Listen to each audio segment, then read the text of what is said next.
comfortably, carry concealed, and get over any roadblocks you might experience throughout your concealed carry journey. Of course, with concealed carry, you're going to need a gun to carry. So we're going to start out this video by running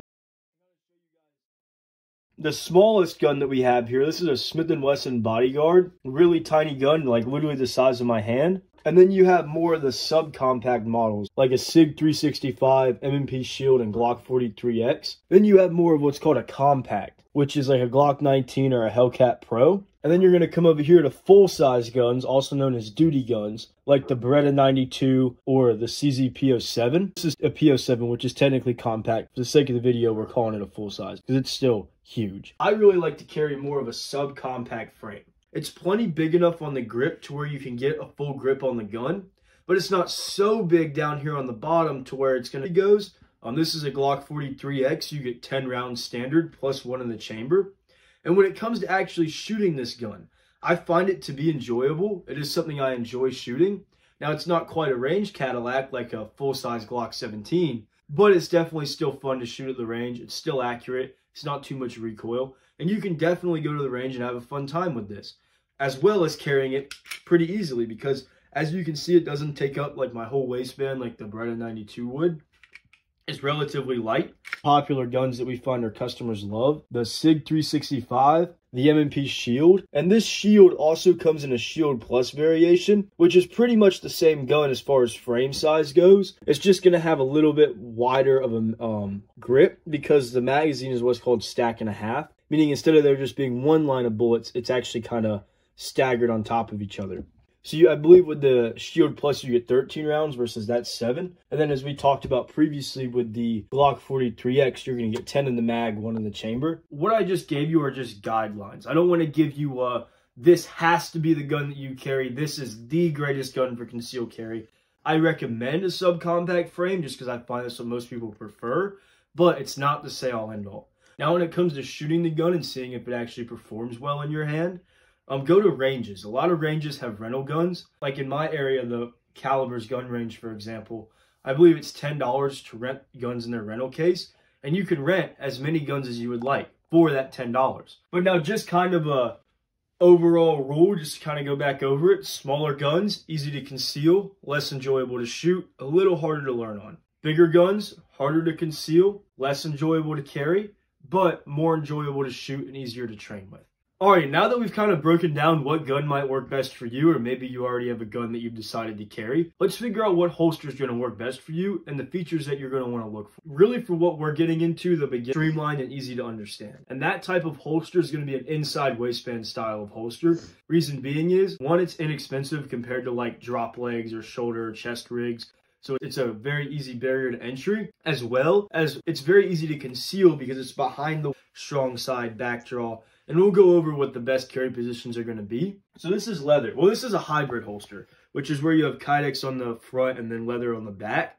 The reason I would recommend for you guys to stay away from any softer material in the beginning is this here. Is as you're training with it, that holster is going to be tight at first, and as you draw and draw and draw and draw, it's going to become loose. And then people will say, well, I have a lifetime warranty, I'll just ship it in and then get a new one back. Well, the problem is with that is you never have a consistent muscle memory built up as to how that holster is going to perform. So I'm going to recommend for you guys to stay away from softer materials, just for the fact of having that muscle memory and actually getting to that gun in time is of the utmost importance.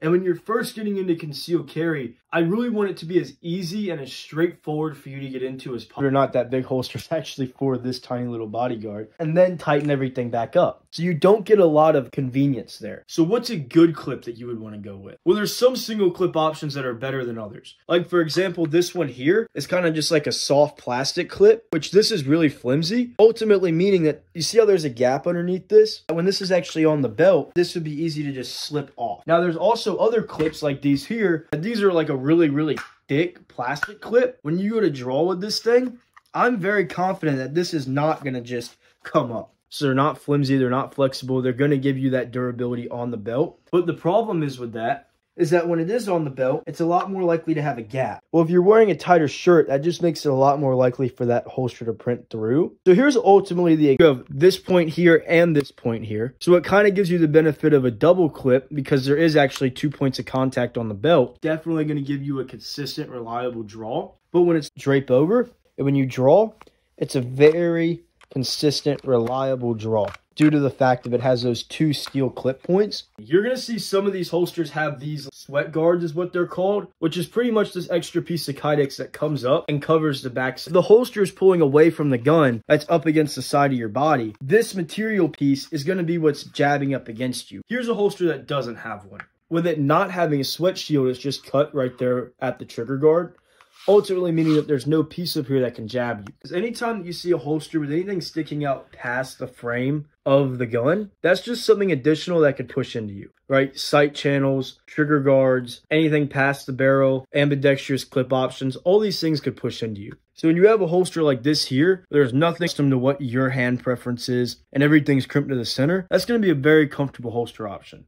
So that helps a lot with comfort. Having a good quality holster makes a big difference with concealed carry, ultimately because that is the piece of gear that's going to be keeping that gun secure, safe, and concealed. And with self-defense, it's almost always something close, right? It's not this Hollywood shootout down the road kind of thing. It's normally going to be within 3 yards is what the FBI has established. So it's going to be close enough where somebody can actually like grab you. And that's exactly why here at Houdini Holsters, we actually leave what's called a breakout channel. What that breakout channel ensures is even if somebody's grabbed you or if you're like pushed into something or you're already on the ground, so you're able to just break that wrist back and get that gun on target immediately anywhere. Now that breakout channel is something that we have patent pending, so it is exclusive to our company. You get a holster with that kind of breakout feature. We currently have that on our flagship product, the Breakout 2.0, which does have a lot of those features we brought up earlier, just for the simple fact of we've been doing this for 8 years and we've really been able to refine what good quality characteristics of a holster are. So there's kind of the holster crash course and what I would recommend, a few things to look out for to make sure that you're really going to be comfortable right out of the gate with carrying. So let's get on to the next. Alrighty, so now you got your holster, you got your gun. How do you get good at drawing? How do you get comfortable with this whole thing? Well, going to the range and getting that real live range time is obviously going to be the best way to go. But most of us don't live at a gun range. We don't have land to go shoot on. So how do you build daily proficiency into your daily life? Well, that's going to be what's called dry fire, which all dry firing is. There's nothing in the chamber. Actually, I like to literally put my finger in there just to double check. There's nothing that's going to hurt you in terms of safety. Make sure that gun's clear. I can't emphasize that enough. Now, let's go over those steps for dry firing, right? What is the proper draw? How do I clear my shirt? How do I get the gun up and on target? So on and so forth. To bring up clearing the shirt, a lot of people I see at the gun shows, online, at the gun range, I see a lot of people clearing their shirt like clear this shirt. That shirt might hang low. Like this is a little bit of a baggier shirt. So it might be lower, it might be a different type of material, my hand might be more likely to slip up, I might grab that belt, it might snag, and then I gotta come up again. That I don't like to draw from the very bottom, just because there's shirt by grabbing just above the gun. Because it allows that shirt to crinkle real easy. It's a very consistent draw, meaning I know I always have a shirt on, right? That's why I'm clearing it. So I grab there, it's consistent, that shirt's always gonna be there for me, and I pull up to my jaw. That way I get a very good clearance. That shirt's not kind of draping over. There's nothing there to snag. I then get my draw hand. You grab the grip. You grab high on the good support. Pull up with your finger on the frame of the gun, not on the trigger. So you're here on the frame. You're then dropping that shirt. That support hand comes up to meet that. Arms are like stretched. But you don't want to be so close to where you have to like duck your head down. You want to bring that gun up to smooth trigger squeeze, keeping it on target. And then you do it all over again. You rack the gun, put it back in the holster, boom, good to go. And you're going to start out slow, especially if this is one of the first times you're doing it. Slow is completely okay, right? It's completely okay to go slow in the beginning. It's completely okay to go slow even if you're more of a vetted dry firer, right? And you're going to mess up and you're going to get a little aggravated, but just know that's part of the process. It's completely okay. Discomfort is holster here. If you have different draw options, then get used to drawing with that breakout feature too, right? Because that's just a different draw stroke. So just get used to all the different draws and all the capabilities of your holster. Now, that's the draw. Now, how do you actually get used to your gun? Well, with your gun, I want you to make it your safe fidget toy. Meaning, once again, the gun's unloaded, no mag in the gun, so on and so forth. And get used to all the controls of the gun. Like you got your mag release, get used to pressing that one-handed, get used to doing it two-handed, get used to dropping that slide release and getting that gun on target. Get used to how this gun works for you. Get used to press checking right up here in the front serrations. How do you grip it whenever you're grabbing the back of the slide? All those things are very important, and that's going to build up your confidence. The more accustomed to something you are, the less scary it is, the more comfortable you are with it, the more you want to use it. And now when it comes to carry position is going to have a lot to do with how comfortable you're carrying. A lot of nerves up against your back. Whenever you sit or bend, that gun's going to be pushing into you, and you just have a slower draw. Are going to be appendix carry, for one, and that's where I personally like to carry for the most part, and specifically put that gun there. And the reason that this helps with concealment as well is that this grip is not going to be pulling out away from the center of my body, as the gun is as centered as it can be. And when you bend or sit gun, everything stays out of the way. I'm good to go with mobility there. You can see that gun, right? It's right exactly what I think is the best as far as comfort goes, is carrying right there in between flat spot on your body where there's not a lot of nerves. And same thing with the mobility aspect. When you go to bend or sit, it keeps everything out of the way and that gun's not having to push up anywhere. I have found that with bigger set people, strong side is what they prefer, just because it keeps anything from pushing up into their tactical girth.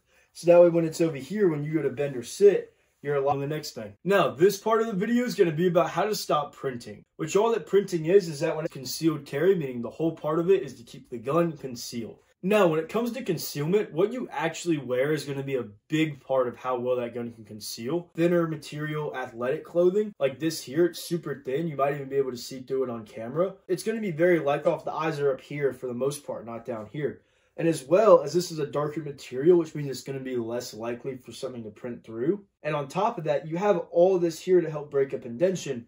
Once again, giving you more of the benefit of the doubt factor. If the gun does print through, it's not going to be an obvious indentation of a gun because there's so much more to break up that insignia. Now, probably the best thing is going to be something like a thicker material dress shirt like this here, meaning it's not going to take imprint very easily. It also has a lot of pattern. That's going to help a lot with breaking up that indentation, just because there's so much more to catch the eye. And if you guys notice, I keep saying catch the eye and thicker material. You want to actually successfully conceal a full-size gun.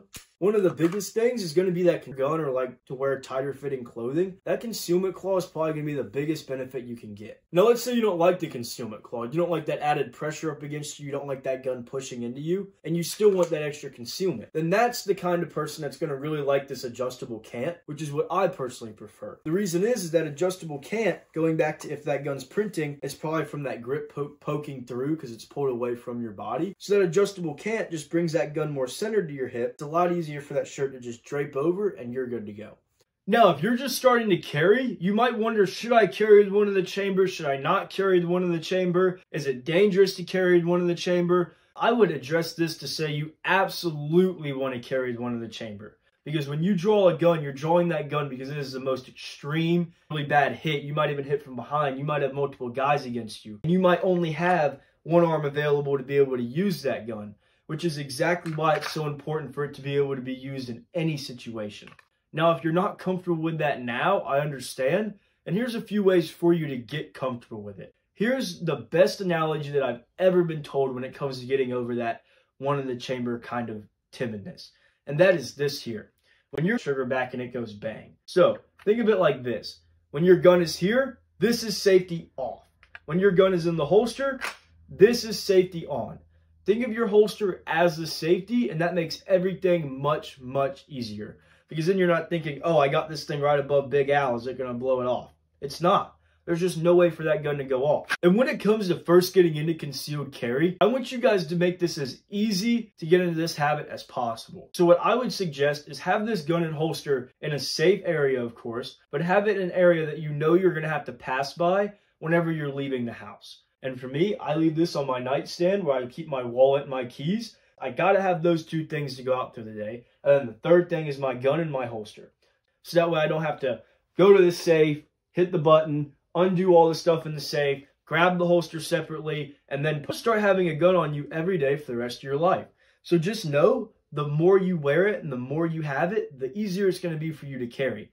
It's like some people who wear a watch. I wore a watch, wearing that so much, it becomes so normal to have it, you don't even think about it being there. And that's exactly what carrying a gun is going to be for you guys. You're going to be so used to that gun being in that exact same position, just like I have this here, that it's just a part of your wardrobe. And if you're just getting into carrying and you're kind of uneasy, you're like, does this make me a bad person for wanting to carry, yada, yada, yada, even though I don't believe most of you guys are having that thought process, Just here's a good train of thought when it comes to carrying. You have a gun on, abiding American citizens. So why do you have that gun? You have that gun to preserve life. You have it there to protect life. It's like getting in a car and wearing a seatbelt. It's not like you're putting that seat, bad things can't happen, and you want to be prepared to make sure you can preserve life. Same thing with that gun. The absolute truth of it. The fact is that mass shootings do happen. The fact is there are human traffickers. There are monsters in this world. I just choose that if there is a mass shooting going on in the building I'm in, obviously, so that means that I don't know your laws. What I'm going to suggest is an excellent resource called the USCCA Carry Map. USCCA stands for United States Concealed Carry Association. And what the Carry Map is, it's a map of the United States. You click your state, and then it'll bring up all the up-to-date laws, legalities. You know what's going on. You're educated, which is a wonderful thing. You don't want to have to end up in jail or end up in legal problems for trying to do something that you're constitutionally allowed to do, and you're doing for the right reasons. So to kind of reiterate that, the USCCA Carry Map is a great resource, and I suggest brought to you by Houdini Holsters. Once again, my name's Austin. If you guys have any questions about anything in this video, feel free to drop them down in the comments below. I hope you guys got a lot of value. I took a lot of the main highlights I've learned over the years to bring them to y'all. Once again, I hope you guys got a lot from it.